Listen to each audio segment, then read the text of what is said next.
Viral SPBU Shell tiba-tiba ramai diserbu pembeli usai heboh kasus korupsi Pertamina.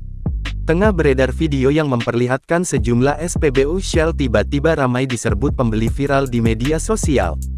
Sejumlah stasiun pengisian bahan bakar umum SPBU Shell di berbagai daerah mendadak dipadati kendaraan yang mengantre untuk mengisi bahan bakar.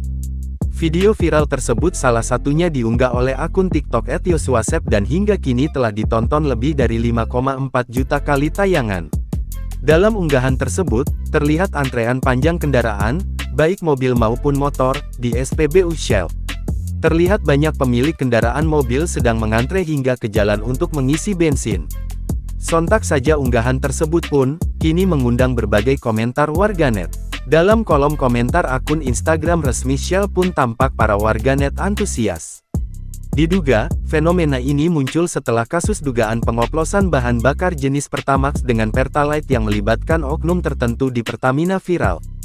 Kasus yang tengah menjadi sorotan ini berawal dari dugaan korupsi dalam tata kelola minyak mentah dan produk kilang pada PT Pertamina serta subholding dan kontraktor kerjasama KKKS sepanjang tahun 2018 hingga 2023. Download Tribun X sekarang, menghadirkan lokal menjadi Indonesia.